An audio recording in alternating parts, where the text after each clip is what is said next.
ಇಡಿ ಅಧಿಕಾರಿಗಳಿಂದ ತಪ್ಪಿಸಿಕೊಂಡು ಶಾಸಕರ ಕಳ್ಳಾಟ. ಕಾರ್ನಲ್ಲಿ ಎಸ್ಕೇಪ್ ಆಗಿದ್ದಾರೆ ಶಾಸಕ ಬಸನಗೌಡ ದದ್ದಲ್. ಮಾಧ್ಯಮದ ಕ್ಯಾಮೆರಾ ಕಂಡೊಡನೆ ವೇಗವಾಗಿ ಕಾರನ್ನ ಚಲಿಸಿ ಪರಾರಿಯಾಗಿರೋದು ನೋಡಿ. ಇಡಿಯಿಂದ ತಪ್ಪಿಸಿಕೊಳ್ತಾ ಇದ್ದಾರೆ ಶಾಸಕ ದದ್ದಲ್.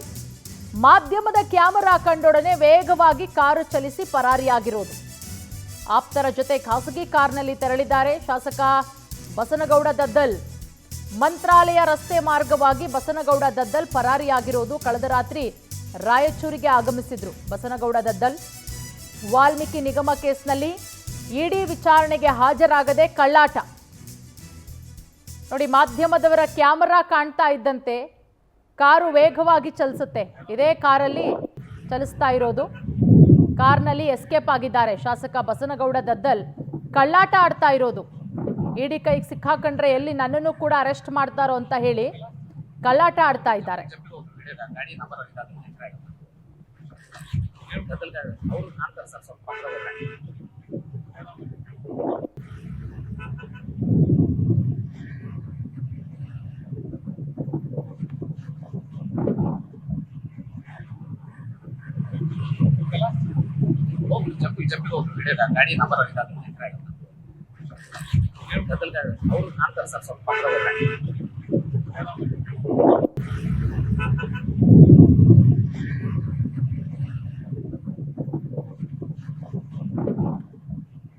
ವಾಲ್ಮೀಕಿ ನಿಗಮದ ಹಗರಣಕ್ಕೆ ಸಂಬಂಧಪಟ್ಟಂತೆ ಈಗಾಗಲೇ ಇಡಿ ಎಸ್ಐಟಿ ಸುದೀರ್ಘವಾಗಿ ಒಂದಷ್ಟು ಜನರನ್ನ ಅರೆಸ್ಟ್ ಮಾಡಿ ವಿಚಾರಣೆಯನ್ನ ಮಾಡ್ತಾ ಇರೋದು.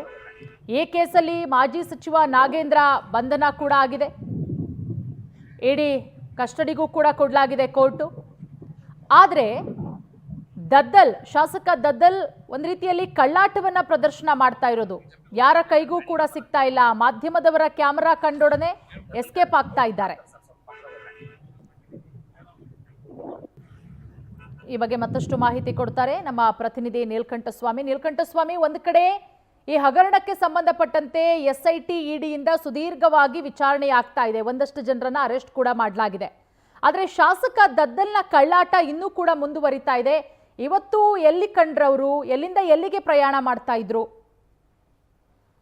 ಪೂರ್ಣಿಮಾ, ನಿಜ. ಒಂದು ಕಡೆ ನಿನ್ನೆಯಿಂದಲೂ ಕೂಡ ಶಾಸಕ ಬಸನಗೌಡ ದದ್ದಲ್ ಅವರು ಯಾರ ಕೈಗೂ ಸಿಗ್ತಾ ಇಲ್ಲ, ಅಜ್ಞಾತ ಸ್ಥಳದಲ್ಲಿದ್ದಾರೆ.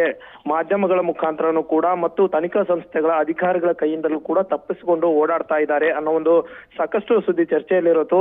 ಇನ್ನು ಬೆಂಗಳೂರಿನಲ್ಲಿ ನಿನ್ನೆ ಅಷ್ಟೇ ಬೆಂಗಳೂರಿನಲ್ಲಿ ಇದ್ರು. ಇದ್ದಕ್ಕಿದ್ದಂತೆ ನಿನ್ನೆ ರಾತ್ರಿ ರಾಯಚೂರಿಗೆ ಆಗಮಿಸಿರುವಂತಹ ಬಸನಗೌಡ ದದ್ದಲ್ ಅವರು ಬೆಳಗಿನ ಜಾವ ಇಂದು ಅಂದ್ರೆ 9 ಗಂಟೆ 8:30 ಸುಮಾರಿಗೆ ಮಾಧ್ಯಮದವರಿಗೆ ತಿಳಿದು ಅವ್ರ ಮನೆ ಹತ್ರ ಹೋಗ್ತಿದ್ದಂತೆ ಅವರು ಅವರ ಸಂಬಂಧ ಅಂದ್ರೆ ಆಪ್ತರ ಒಂದು ಕಾರಿನಲ್ಲಿ ಮತ್ತೆ ರಾಯಚೂರಿನಿಂದ ಬೆಂಗಳೂರು ಕಡೆಗೆ ಎಸ್ಕೇಪ್ ಆಗಿರ್ತಕ್ಕಂಥದ್ದು. ಈ ಸಂದರ್ಭದಲ್ಲಿ ಅವರು ಅವರ ಆಪ್ತರ ಕಾರ್ನಲ್ಲಿ ಹೋಗ್ತಾ ಇರ್ತಕ್ಕಂಥ ಒಂದು ವಿಡಿಯೋ ಪವರ್ ಟಿವಿ ಕೂಡ ಲಭ್ಯವಾಗಿರ್ತಕ್ಕಂಥದ್ದು. ಇದ್ದಕ್ಕಿದ್ದಂತೆ ಅವರು ಮಾಧ್ಯಮದವರು ಮನೆ ಹತ್ರ ಬರ್ತಿದ್ದಾರೆ ಅನ್ನೋ ಒಂದು ಮಾಹಿತಿ ಸಿಕ್ಕ ತಕ್ಷಣ ಅವರು ಅಲ್ಲಿಂದ ನೇರವಾಗಿ ಮಂತ್ರಾಲಯ ಮಾಧವಾರ ಮುಖಾಂತರ ಬೆಂಗಳೂರು ಕಡೆಗೆ ಹೊರಟಿರ್ತಕ್ಕಂಥದ್ದು ವಿಡಿಯೋದಲ್ಲಿ ನಾವು ಕಾಣ್ಬೋದು. ಆದ್ರೆ ಬಸನಗೌಡ ದದ್ದಲ್ ಅವರು ಯಾಕೆ ಈ ತರ ಎಲ್ಲರ ಕಣ್ಣಿಂದಲೂ ತಪ್ಪಿಸ್ಕೊತಾ ಇದ್ದಾರೆ, ಎಲ್ಲರಿಂದಲೂ ಅಂತರ ಕಾಯ್ದುಕೊಳ್ತಾ ಇದ್ದಾರೆ? ಒಂದು ಕಡೆ ಮಾಧ್ಯಮದ ಮುಂದೆ ಬರ್ತಾ ಇಲ್ಲ, ಒಂದ್ ಕಡೆ ಅಧಿಕಾರಿಗಳ ಒಂದು ನೋಟಿಸ್ಗೂ ಕ್ಯಾರಿ ಅಂತ ಇಲ್ಲ. ಈ ನಿಟ್ಟಿನಲ್ಲಿ ತಪ್ಪಿಸ್ಕೊಂಡು ಓಡಾಡುವಂತಹ ಒಂದು ಜರೂರಾದ್ರೂ ಏನಿದೆ ಅನ್ನೋ ಒಂದು ಪ್ರಶ್ನೆಗಳು ಇಲ್ಲಿ ಸಾಕಷ್ಟು ಹುಟ್ಕೊಳ್ತಾ ಇದೆ. Purnima, okay, thank you.